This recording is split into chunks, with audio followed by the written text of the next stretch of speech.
Good. Good morning.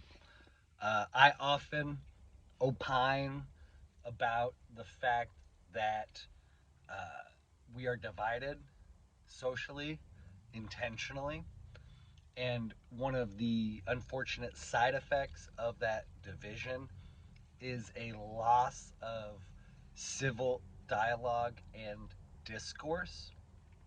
I cannot explain it. I cannot take full credit for it.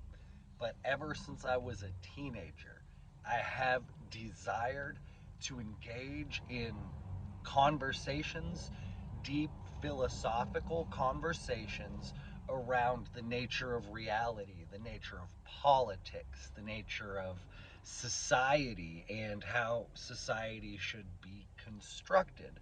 Uh, it's potentially an egomaniacal endeavor.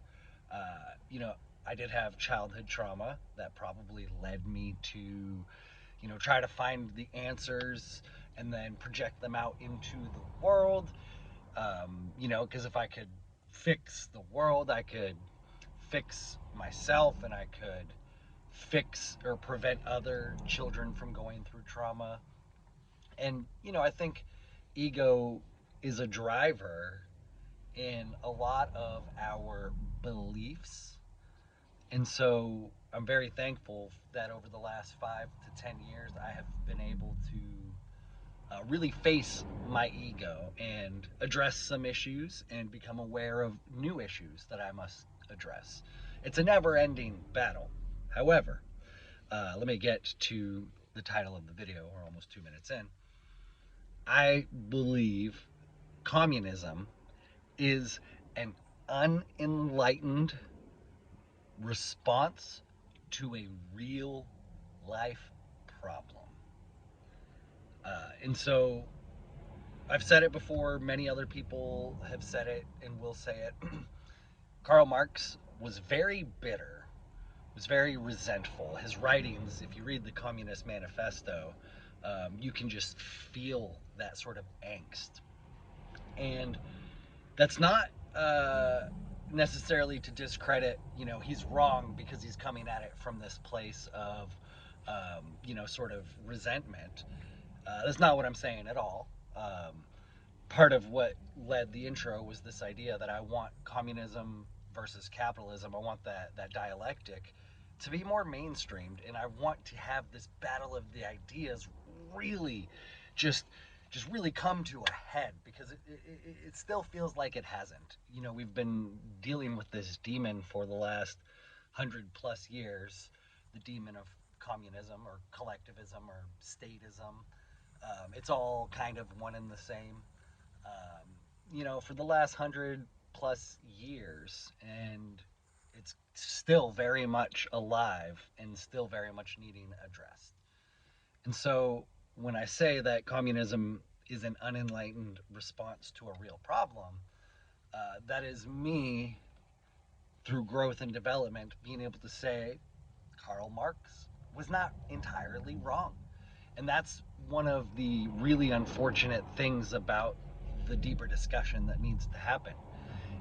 And that what we should extend to our conversational opponents is our opponents have legitimate grievances. They are legitimately correct about certain things.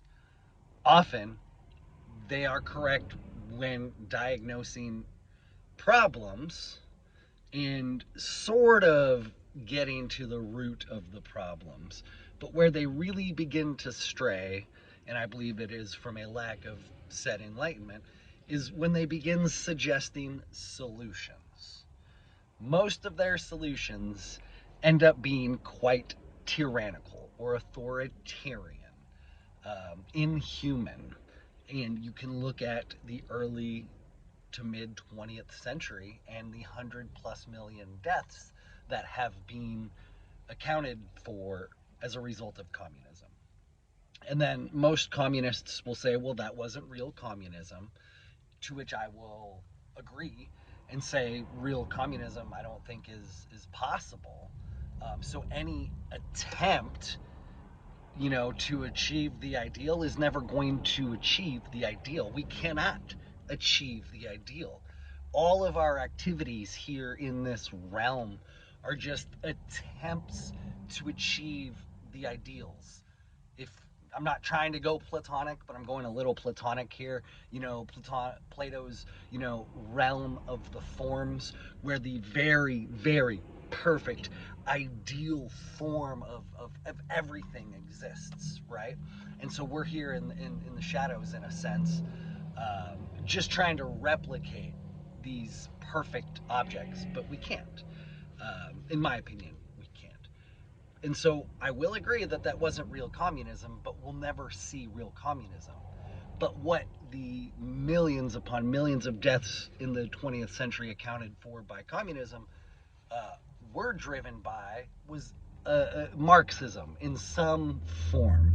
They were inspired by Marx and Engels and this concept of the collective, and that you have to kill a few people to bring communism about. Anyways, okay, I'm sorry, I'm getting a little off subject, but and so the attempts of communism in the early 20th century, and Marx's idea, it's all built on this resentment that I had mentioned earlier, and holding on to bitterness and holding on to resentment and holding on to anger is an unenlightened place to live. And then the fruits of that position that you're at in life, intellectually and spiritually, are going to also harbor that poison. uh, I'm not trying to be critical here. I really would like this video, if someone sees it who is very supportive of communism, I would just like to challenge you in a friendly way to ask yourself, are you bringing love and justice, true, authentic love, not the fake, progressive virtue signaling. Oh, love, but like, are you actually coming at things from a place of love? Are you trying to find a place of love? Because, to me, that's the enlightened perspective that we should be pursuing solutions from, is this place of love and compassion and truth. So it's this place that you get to after you integrate the just anger and bitterness and resentment that you experience when you assess the situation of what's going on globally with the ruling classes and how they are manipulating the masses. So, like I had said, Jung and Engels had kind of correctly diagnosed some issues. um, I believe there potentially were questionable.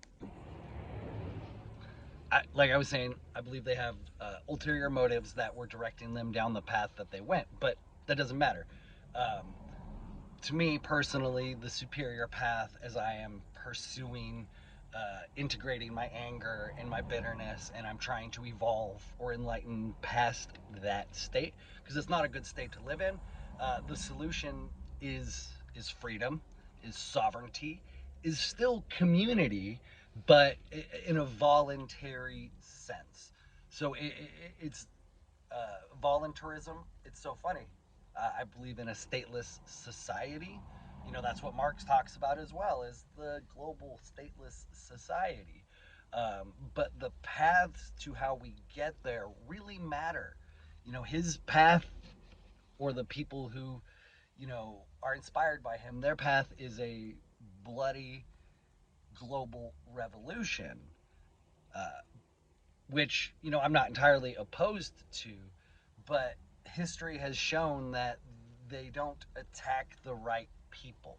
They go after the middle class, the kulaks.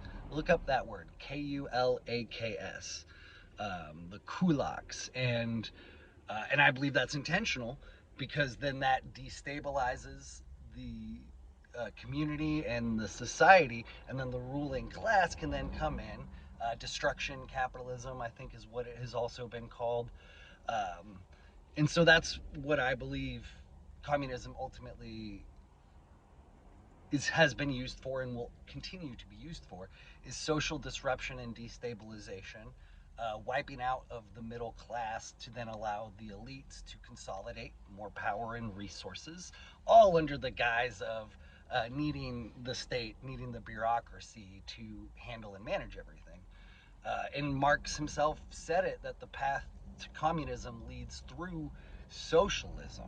So they really, really believe that we need to first build this massive infrastructure of government and committees and bureaus and institutions, right?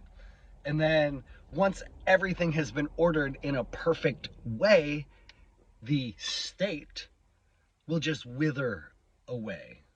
And we'll be left with all of the good that came from the massive bureaucracy. We'll be left with all of the good, but all of the bad will just wither away. Thank you very much for watching.